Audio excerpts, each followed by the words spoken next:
All right, well, I think we'll go ahead and get started. I think we started late today because we ended late again this week.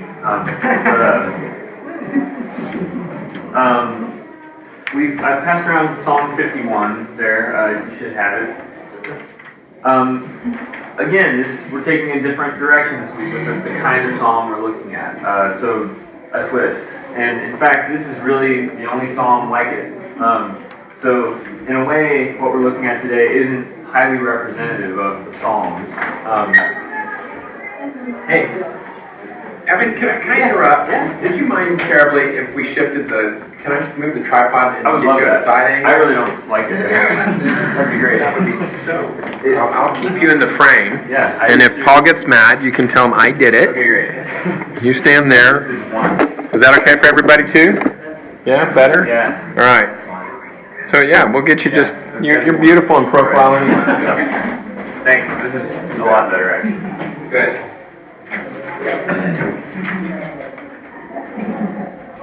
So, I was just saying that this psalm, it gets us into a very particular type of psalm, but not a very well-represented type of psalm in the Psalter. And that might be surprising for us because, as we'll see, this psalm, traditionally, it's a psalm, one of the central penitential psalms. That deals with penitence, confession is a central theme of this psalm, and personal or individual sin. So a very fun topic today.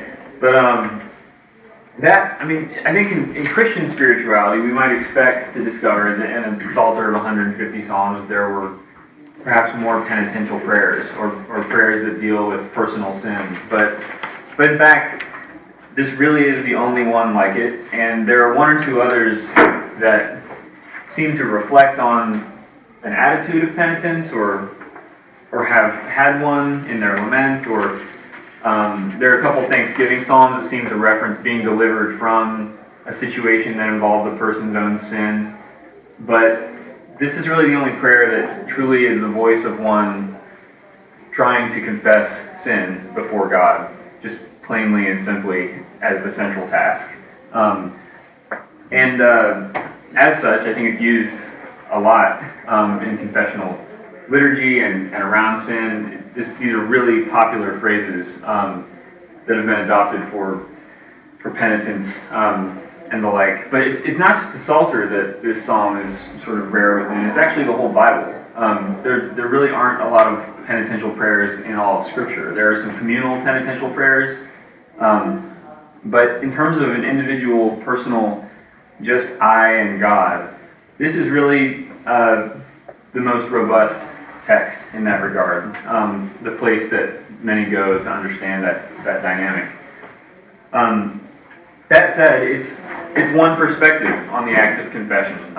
It's not the Bible's only idea about confession or contrition or sin, for that matter. And we'll see as we go that there are some unique views of sin in this psalm, and views of confession and what it means to be sinful as a person, as an individual, in relation to community or to other realities like our ancestry or whatever.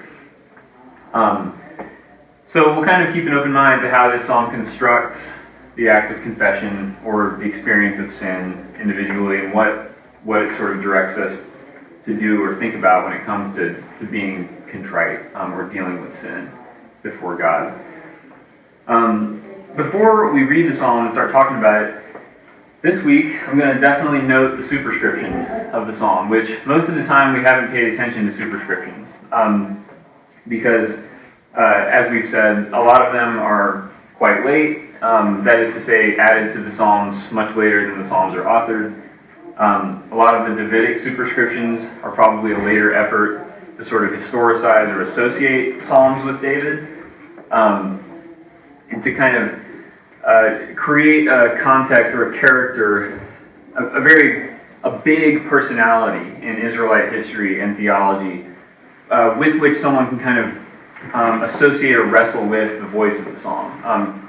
Putting it with that big personality kind of gives us almost a legendary character to imagine the psalm within, and it enriches the experience of interpretation, at least for early Jewish communities. So that's one way of reading Psalms, is to pay attention to superscription. Another way is to completely disregard it.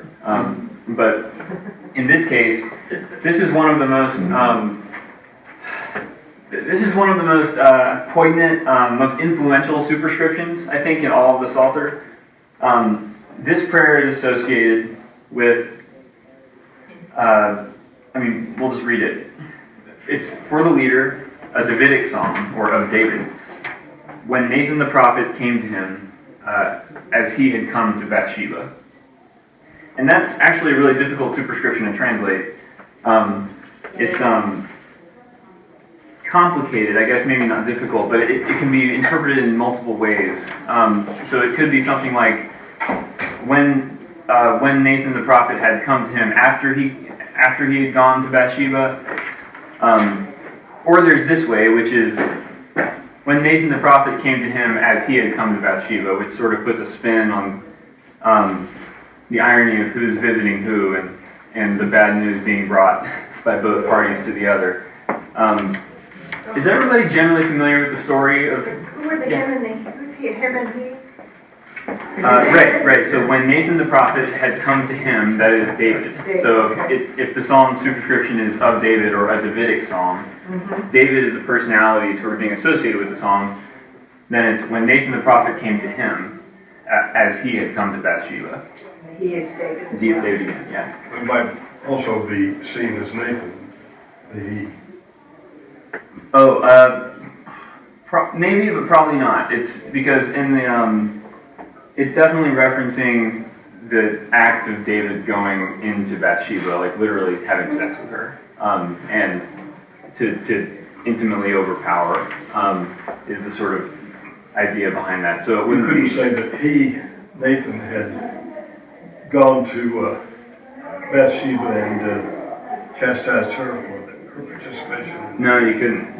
Couldn't see it that well. Because he didn't. Yeah, he confronts David in the narrative.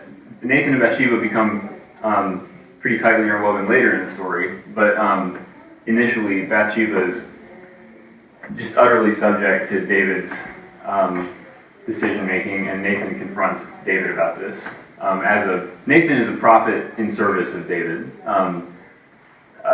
so sort of an official prophet participating in the government, and visits David with an oracle about what David's been up to. So it's a reference explicitly to what David has just done with Bathsheba, and that's why, getting into this penitential prayer, what happens is that superscription tries to associate this prayer with one of the vilest, most terrible acts of wickedness described in the Hebrew Bible, and more particularly with the most shocking sort of, depending on the tradition you have about David, most out of character thing David ever did. And the idea is to then give the psalm roots in one of the most terrible things anyone's ever done in terms of the biblical tradition. The idea being, this is not just about little sin, this is about catastrophic life failure, when you ruin your life with sin. And it can be about many other kinds of sin, but the superscription has the effect of associating it with the kind of sin that ruins you forever, and which is such a shocking, at least in the narrative, a shocking, surprising, whimsical, and stupid sin. It's just utterly, ridiculously stupid for David to go do. You're right. Yeah, absolutely. Meaningless, violent, disgusting, and all for nothing is the effect of that sin in 1 Samuel, 2 Samuel. What about what he did to Bathsheba? That wasn't as bad. Oh yeah, of course, yeah. I'm including all that. All right. Yeah, right. Of course, yeah. And that'll come up here in a second, actually, with the way that the psalm reads in light of the superscription. Some odd tensions are generated by the superscription. As much as it undergirds it with some theological weight, it also creates some problems. I mean, if this is David's prayer, truly, after what he's done to Bathsheba, one of the issues raised, just spoiler alert, is one of the issues becomes, why is there no mention of her? Why is there no concern about Bathsheba in this prayer? And most of all, a famous line in verse 4, against you and you alone I have sinned, and this evil I've done in your sight, right? This confession then it's really just about, the way that some readers might perceive that, it seems as if the only problem here is David's piety, right, or David's relationship with God, and the Bathsheba event is not, it's not really given any just due in this prayer. There's no prayer for her, or acknowledgement of the wickedness toward her, or confession of violence toward her, or Uriah for that matter. But you might also keep in tension with that then, that the superscription is undoubtedly late. It may be, I don't have any problem with the idea that some of these prayers have Davidic cores, or have a core in a Davidic psalmic tradition. Kings were poets in the ancient world and did author texts like psalms, but it's not likely this prayer in particular is Davidic, because this is it's late in its style poetically, it's late in its vocabulary, and it's even late in some of its conceptual structures. All this interior reflective posturing of the moral self is a late development in biblical Hebrew. So there are a lot of things that indicate this is a couple hundred years after David, but has been sort of set in that context. So was this an attempt to redeem his reputation? So yeah, there's different ways of understanding that. I mean, there's an amazing complex of attempts to hold David up as a moral exemplar, redeem David as having been a mess, but having been good anyway. There are attempts in the Hebrew Bible to just make David look terrible and really expose him as having been the worst rascal in the history of Israel. There's a really wild network of traditions about David, including prayers ascribed to David. And this certainly participates in that tradition of dealing with this really complex character. I mean, probably one of the most certainly in the Hebrew Bible characters that just, you can't quite ever pin down what he's about, what his sort of moral situation is for readers, for later communities. David is extremely frustrating to me, I'll admit, as a character. As a reader myself, I don't like reading about David. He bothers me a lot. I think he's a really kind of arrogant jerk, just to put it simply. So that stuff stands out to me, while the good portrayals I'm like, whatever. I'm so irritated with him. Maybe I'll change later. But I think that David is really a rich tradition for that reason. It calls us into a really hard dialogue about charismatic figures and all that they can draw us in to their charisma, and we can be mesmerized with their amazing acts of ambition and achievement, and yet even in their charismatic person and portrayal, we and they neglect a huge portion of themselves. And I think David is a classic case of a whole lot of he's out of touch with himself. He's just not, he hasn't been tending to himself well, and other people don't tend to him well either. So he's a real mess. But this psalm is certainly participating in that interpretive tradition of playing with this mysterious, huge character that is David. And that's what makes David so rich for all the psalms to be sort of dealt with that way, is that he's such a complex character in the tradition spiritually. So sort of analogous to the Jefferson Sally Hemings stuff. I'm not sure, actually. Do you want to say more about that? Oh, so Thomas Jefferson. Oh yeah, sorry, yeah, Right. right, yeah. But he had a Yes, long relationship absolutely, and fathered yeah. many children with a woman who was Right. a slave, who was the half-sister of his wife, so he took her as his consort after his Right. wife died.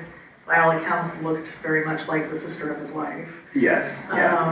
But then there's lots of stuff in our history that just, loves him, glosses over the fact that this whole piece of him, he wrote the Declaration of Independence, but he also had children who weren't slaves, and he Right. did not free them even after his death. That's right, Things yeah. like that. the Davidic tradition treats Bathsheba as a commodity, really, with the sin as somebody who excited David and who was a victim of David. Right. Yeah, I mean, the tradition, at least the Deuteronomistic tradition, First and Second Samuel, Second Samuel, First Kings, really treats her very much as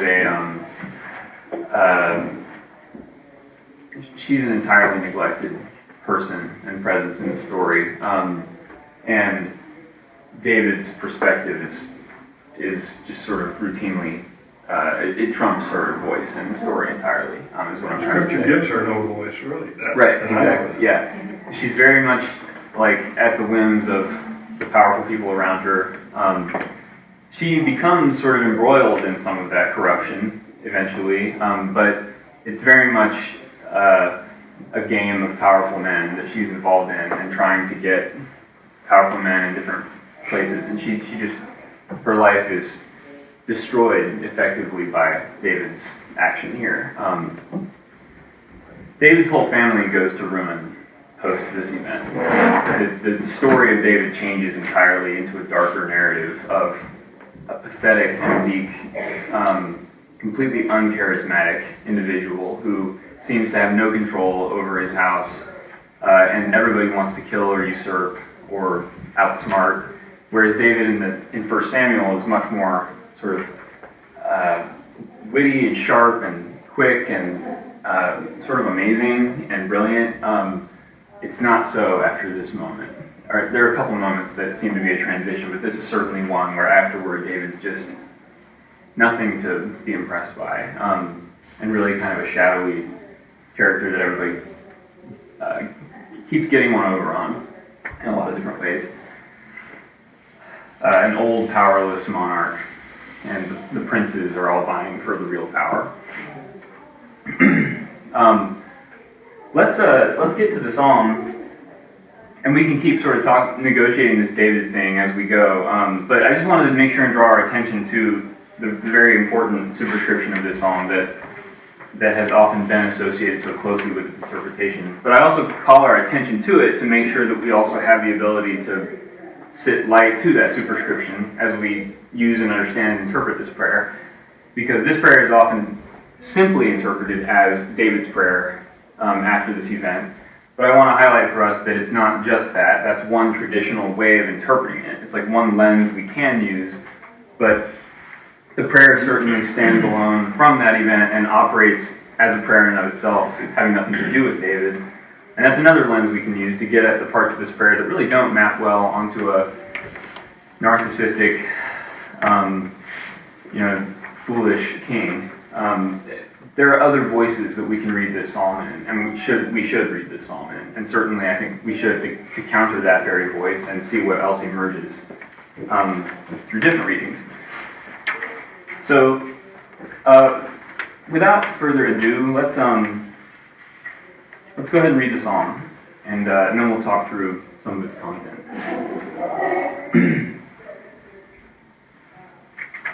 Be gracious to me, O God, according to your faithful love, according to the abundance of your mercies. Wipe out my rebellions. Wash me thoroughly from waywardness, and from my sin purify me. For I acknowledge my rebellion. My sin is before me continually. Against you, you alone have I sinned. And this evil I have done in your sight. So that you are justified, that's a typo, so that you are justified in your speaking, pure in your judgment. Yes, I was born in iniquity. My mother conceived me in sin. Yes, you desire truth in hidden places. In the secret place, you make me to know wisdom. Will you purify me with hyssop, so that I will be pure? Will you wash me, that I will be whiter than snow? Will you make me hear of joy and gladness, that the bones which you have crushed may rejoice? Hide your face from my sins, and all my waywardness wipe out. Create a pure heart for me, O God, and make a new steadfast spirit within me. Do not cast me from your presence. Do not take your Holy Spirit from me. Restore to me the joy of your salvation, and sustain me with a generous spirit. I will teach rebels your ways, and sinners will turn to you. Deliver me from death, O God, God of my salvation. My tongue will shout aloud your faithfulness. O my Lord, open my lips, that my mouth will declare your praise. For you would not delight in sacrifice, were I to give it. You would not accept a whole offering. A godly sacrifice is a broken spirit, a broken, crushed heart, God, you would not despise. Do good to Zion in your acceptance of it. May you build up Jerusalem's walls. Then you will enjoy right sacrifices, burnt offering and whole offering. Then bowls will be taken up onto your altar.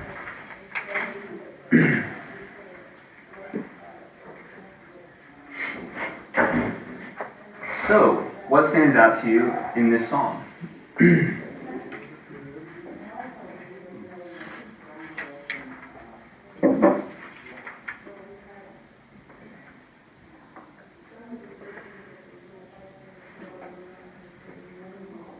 Negotiation, like what he's going to do if God answers the prayer. Teach rebels your ways, make sacrifices.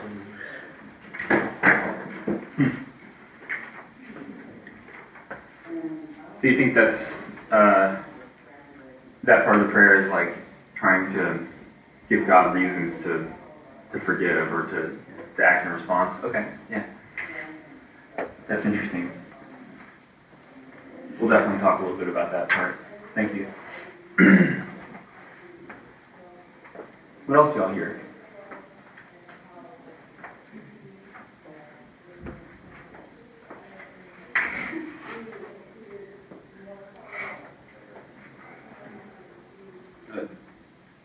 Kind of line 10 through 12. It's just kind of interesting. It's kind of like just basically saying, hey, can you start over with me? Right. The person I was, like, you know, he talks about the person he was, and now he's like, okay, well, just, can I get a new spirit? Right. Can you just redo everything? 'Cause Right. it's kind of, I don't know, maybe it's like not explicitly in the text, but it's kind of acknowledgement that of being like a broken, bad person. Right. The person he is may not be salvageable, but if he got a new spirit or something. Yeah, it's a powerful image. Create a pure heart for me, O God. Make a new steadfast spirit within me. Certainly highlights the over against maybe images of getting me through something, or like sort of refreshing. Rather, it seems to be like, give me an entirely new heart, you know, or give me a new person, you know. Yeah. Yeah, kind of, and that sort of buttresses the idea that God is in charge of salvation. There's no sacrifice that he can do that's going to fix it. Oh, yeah. He's crushed Right. and incapable. Yeah. And God, you know, so it's like, what else can you do but say, God, can you do this for me? So the supplication sort of, you know, Absolutely. and it's, I mean, it's interesting because it locates both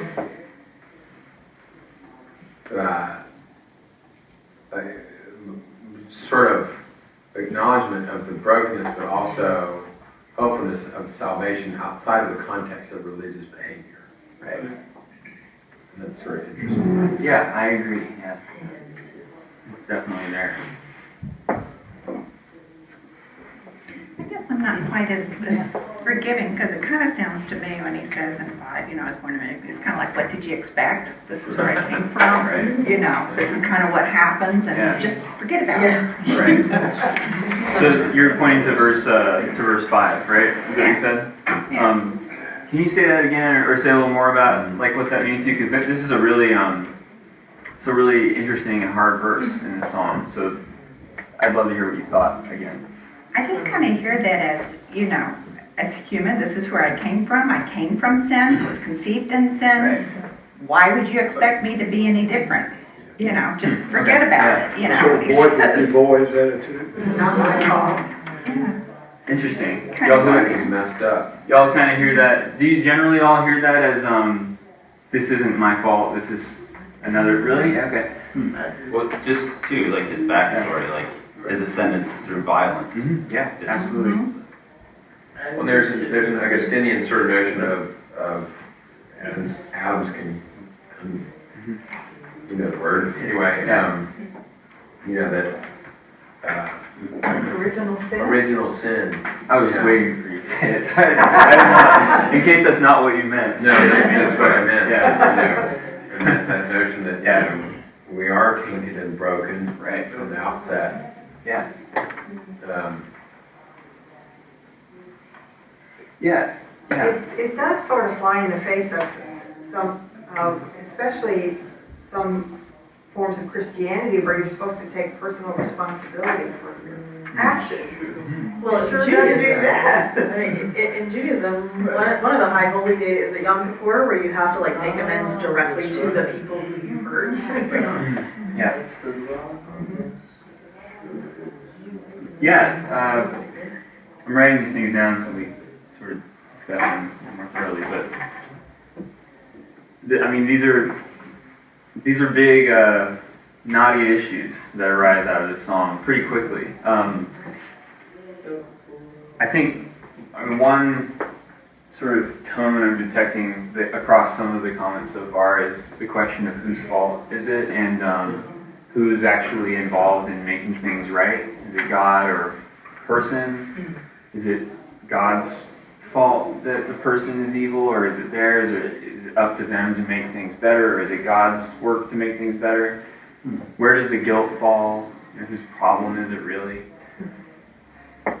We didn't expect the Supreme Court nominee, the new Supreme Court member to ask God to make things, I mean, Right. so it's odd to me that that's the expectation. That's right. Yeah. Yes. So, you know, there's also, if we read it as not about David and Bathsheba, Yeah. then there's a sense of sin being hopelessness, perhaps. That, and I'm just thinking of verse 19, then you will enjoy, or 18, do good design in your acceptance of it, may you build up Jerusalem's wall. So there's a sense of return to Jerusalem, an exilic kind of notion that, Yeah. and the reason why we're in exile is because God, you vanished. Where did you go? Right. And this is crushing to me. Yeah. And so it changes sort of the focus of, oh, I've done some horrible moral wrong, Right. to a place of, I don't see God anywhere. Where is God? You know, and this is killing me. Right. And so, because and it just caught my eye at the end, you know, you don't desire sacrifice and all that kind of stuff, but a broken, crushed heart you would not despise. And oh, by the way, that's going to rebuild the walls of Zion when you restore that. Right. Yeah. You know, so that, I mean, just a different sort of vantage point. Yeah. It's easy to get caught up in sort of a 20th century version of this being about a morality tale, Absolutely. Yeah. rather than, you know, and not to say it's not. I'm just saying, Right. you know, different space, different reading. Yeah. I think that's right. I think that I guess there's so many things that just come up that are so great. But transitioning a little bit to a little bit more, just jumping into these discussions. I think that there are different ways of reading the sin issue in this psalm, and one of them, as you just said, is like the issue of sort of a moral error or a rebellion or a mistake in the sense of David. At the same time, what's interesting is that the confession, even of that kind of a sin, would involve the confession of the greater issue of being sinful or being born into sin. So it's sort of, either way you read it, it sort of teaches that a confession of an error kind of happens in the context of knowing that we shouldn't ever be so arrogant as to take full responsibility for our sins. Does that make sense? Like that that in fact the responsibility is spread out in some ways, even for our most precise sins. And one of the ways I think we can read verse 5, maybe in a little bit less of a like straight up original sin kind of we are born sinful, is more of a we are born of parents. We're born into families that are embroiled in, that they're flawed and mixed up in their own wicked narratives, and we're born, we inherit immediately resentments and hatreds and anxieties, not our own. And so I think that there's an attention here to the way that the character of the person is formed by the family they're in, quite literally. I mean, the psalm understands a person as coming from somewhere. And this is very contra, I think, Christian spiritualities that start with the idea that we're all a clean slate, we end up sinning, and we need God's mercy. And it's sort of a singular narrative. We all have our own histories from beginning to end, and it's a white slate, and then it's blemished, and we need God to wash it. This image is more of, I've been mixed up in this from the beginning. So yeah, there is this degree of like, you shouldn't be surprised. There's also a degree of, there's a degree of how the psalmist seems so aware of how hurt God must be by this sin. And how terrible it must be for a God that is apparently, for the psalmist, vulnerable to sin, hurting God. So there's a complex dynamic there of responsibility and who might really bear the weight of the sin. And the psalmist, I think, certainly takes it upon the psalmist's own self, but that allusion there, I think, mixes up the idea of being born into these networks in these worlds where we essentially learn to sin because we're taught how to sin by people who sin. And part of being your parents' children is learning to sin like they sin. Or sinning because they sinned in new ways, right? That they didn't. But I think there's certainly an important notion there about how we understand sinfulness, that it's not, there really isn't a clean slate here in that sense. There's not an image of having started out on top and oh, I sinned, oops. But rather it's like, it's a part of the psalmist's being anyway, which I think raises important questions about what forgiveness would look like, right? So the bigger image of the psalm has to do with what God should then do, the subject of cleaning or purging or transforming or forgiving or creating a new heart. What could that possibly mean if this person was born in sin? To have a new heart created or a new spirit set within them. I don't think it could mean necessarily wipe the slate clean. And I think that's maybe one of our favorite ways of understanding forgiveness is there's blemishes and I need God to wipe them away and set me on a clean slate again. Or deal with what I've done entirely so that I can start over and not carry guilt anymore, but have sort of a fresh start on Monday is a view of, I think, forgiveness we have a lot. And I think here, if you really take seriously the notion of sin involved in the psalm, then the notion of forgiveness also has to build into it the expectation that this will probably happen again on some level. And that's not to say that the psalmist is not taking forgiveness seriously, but rather that the kind of forgiveness being asked for here is one that would be effective for a person that was born in sin, that exists in sin, that lives in sinful networks and families and systems, that inherits sins bigger than themselves in their own lives, that they'll never get out from under. So whatever forgiveness is envisioned here is one that makes room still for that reality about the psalmist and their person. And it's not a naive sense of total transformation, I think. I don't think that's here. Rather, I think it's asking for God to be with us in our sin. I mean, forgiveness is, I think, not so much about God using a cleaning agent to get rid of it as much as it is about God being so able in God's own way to strive with us in that place of sin, of being mixed up in it. Which I'm not suggesting that there's no change of heart on the part of the psalm. It's quite the contrary. This is contrition at its finest. I mean, there's a sense of truly, I want something to change. But I think the only hope the psalmist has is that God will be able to be with them in their sin first.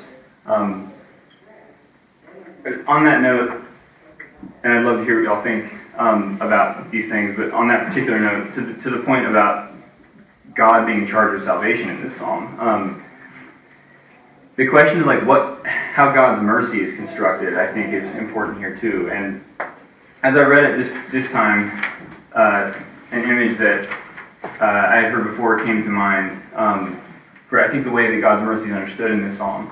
God's mercy is not so much something that we have to be down in the dirt first before we can get it, and then we ask for it and we can have it. Rather, I think God's mercy is understood here as a sort of ever-flowing river that's always running, and it's always there. And we can go and stand in that river. It's not so much that we need to ask for it and finally be given it. Oh, thank you for mercy. Like, I finally got it. It's always available. And we can go be in it as the sinful things that we are, even as we're mixed up, and be washed. And it's always there to go back to. So I just think we operate with this image a lot of the time that God's mercy is sort of up there, waiting to be given to those who lay down low enough. But I think it's more an image of internally available and easily accessible mercy, which, as a pet interest of mine, is such a counter also to how the Old Testament is generally constructed, and the God of the Old Testament is generally constructed. I mean, this prayer is throwing itself on a God that the psalmist clearly expects to forgive them immediately. That is so different than how most people, I think, conceptualize Old Testament spirituality as involving all these things you got to do to get God to respond or love you. This psalm seems to develop the very spirituality we hold most dear, I think. Go ahead. I mean, it's interesting, that notion sort of pulls at the idea that we get at liturgically when we say things done and left undone, things known and unknown. Right, yeah. And if we're doing sin, unknown sin, the implication is that yeah, I've been born into this, I live in it, Right. all this unknown stuff. Right. And the parallel, as you've said, is that ever-flowing mercy of God. It's an interesting Jungian sort of notion of light and dark of the whole self, being aware and unaware of life's struggle, which is both sin-laden and mercy-driven, or however you want it. Yeah. But those two parallel things that are existent all at once, all the time. Right. That's interesting. Yeah, and I draw attention to that issue specifically because I think the imagery of this psalm is often employed to uphold a very different view of sin and forgiveness. This cleaning imagery, it's often, I think, understood to be an image of like, there's dirtiness and I need you to get rid of it. I think that's there, but I don't think it's the essence of the image of this cleaning and washing, which are really, really beautiful images, these particular things being used to wash the psalmist. I think the essence of the image is more about, it's such an embodied image, right? We think about sin so much as this spiritual issue that is like, something has to be dealt with in the realm of the metaphysical, almost. We have to pray about it and get it dealt with. But the image here is of God washing the body of this psalmist. And like, there's an intimacy and an involvement and a slowness about that affair that it just involves being close again. And I think the process of contrition and confession really becomes more about vulnerability than it does any amount of being ready to, how do I say this? Being in the right place where you finally deserve mercy or something like that. It's quite the opposite. I'm finally ready to be courageous enough to let you wash me, right? And it's a passive image, and it throws itself in the expectation that God will just do this without much further request, and that it will be a good and successful project that won't necessarily result in a sinless person, but rather just a clean, washed person that's been intimate and close again with God. At least that's what I hear in the washing imagery. It's very different from imagery used elsewhere. There's just an intimacy and a closeness and a slowness and a bodiliness about it that I think works better with this notion that the sin may not be going anywhere. It's more the process of being close again that is important to forgiveness. What do y'all think? What else do you see? I don't know, I'm talking a lot, but sorry. I can't help the free association of that being Bathsheba on the rooftop. You know, she's washing herself. I know, it's I don't know, it's a little bit of that form, but isn't it's it? like, Imagery. Yeah. I think there's like there is something there a little bit. It's just, I mean, I hesitate to riff. I'm like worried about I get all worried about like mid-rashing too far into the weeds, but like you know, there's I don't know, for me it just strikes me as like, if this was David's psalm, like, could you think of some better imagery for the occasion? or Yeah. I don't know. Yeah, there's a vulnerability to that, you know, which bespeaks both sin and forgiveness at the same time. I mean, you know what I mean? Yeah. There's a Bathsheba's action and David's desire, however misplaced or inappropriate, you know. I don't know. I mean, it's an interesting. It's as confusing to me as the notion that sin and forgiveness exist concomitantly. Yeah. I think that's right.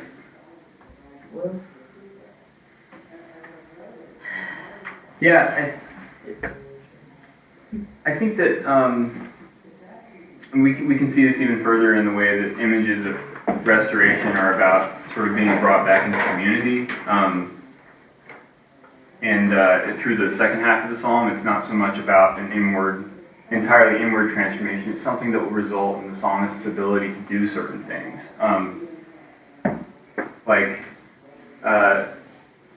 First of all, restore to me the joy. There's a sort of something that's lacking. The psalmist doesn't have energy to do certain things right now, and one of those things is to teach or to truthfully talk about God or life with God to people, namely sinners who I would understand as the psalmist's own family.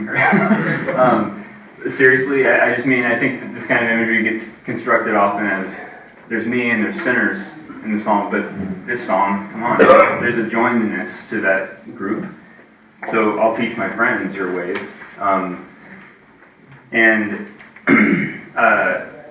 My tongue will shout aloud, right? My lips will declare your praise. I'll have the ability to speak again, to talk truthfully about God, and to even open my mouth at all. There's a release that comes from this process. But I think it doesn't come from any naive notion that the psalmist has been liberated from sin. But rather that the psalmist is standing in a truthful dynamic again with God. So, is this, the way I read it, maybe I was wrong. Go for it. And it sounds like maybe I was wrong, but a lot of this stuff was penance after the fact of forgiveness, whereas now the way I'm kind of hearing it is, if you make me into a good person, I will act as a good person. Right. Yeah. Rather than kind of like erasing the debt of my sin. Yeah, exactly. Okay. I think that's right, and that's what's. It's very important to highlight that about verses 16 through 19, especially. That the psalmist here is very clear on the order of things when it comes to, you were saying, worship and proper religion and the sort of religious mechanisms by which we normally think that people have to get forgiven or to deal with their sin. It seems that the psalmist thinks those things are rather a product of There's something you learn later, not something you do on the way to getting to that place of acceptance and unity and intimacy with God. Intimacy with God is something that can happen before, and certainly should and does happen, I think, before acts of worship and sacrifice and ritual and religion, if we want to call it that. In this psalm, it's a product of those things. And again, I have to draw attention to how stereotypically, I think, people come to the Old Testament often thinking the order is the opposite. In the Old Testament especially, that it's ritual and worship and then acceptance by God. That God is looking for all these things first. It's quite the opposite in the Old Testament, that sacrifice is a gift that enables that kind of intimacy to be sustained with God rather than to be brought about in the first place. It's an opposite order. The Torah is a gift for a people that God has already saved. So what would that salvation happens at the Red Sea, and Torah is given next. I mean, it's over, salvation, by that point. The law is a gift for the saved people. And you can't understand it any other way. It's a post-salvation affair. And so the idea that law or legally abiding by rules or following certain moral whatever, that leads to salvation becomes the greatest heresy in Judaism. Because God saved Israel. That's the gospel. And then God gave them the Torah. So getting it twisted is an incredibly big theological error. And I think this psalm sort of lays that out nicely, that the intimacy with God is a gift, a welcome space, and life with God, ritual or religious life, costly worship, if you will, and sacrifice, is something that comes when that life, that salvation, that intimacy has been established. It's something that can happen in the house of that hospitality that God's already created. I think we're getting close, but what do y'all think about that? Yeah, thank you, man. What else do y'all think about the psalm, or what did you think about what was just said, or how's it sitting with you? Somebody mentioned before about Christian prayer, maybe what I took that to be, and it seems like this is a earthy sort of prayer where Christian prayer sometimes seems more ascetic and less in the mix of it, as it were. Yeah. Yeah, right. Like the issue that sin is sort of an otherworldly affair, rather than sort of this worldly, material, bodily issue. It made me think of something funny.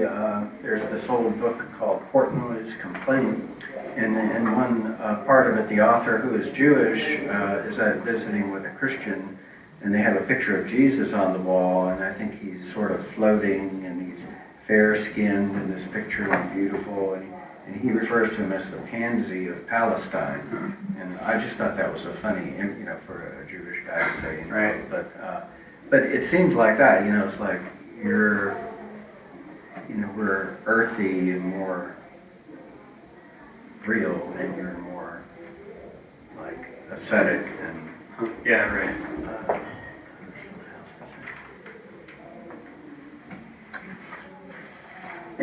Yeah. So back to David, Yeah. He's forgiven, but his life is still ruined. Yes, it is. So what do you Absolutely. think, what's the lesson, what's the? Yeah,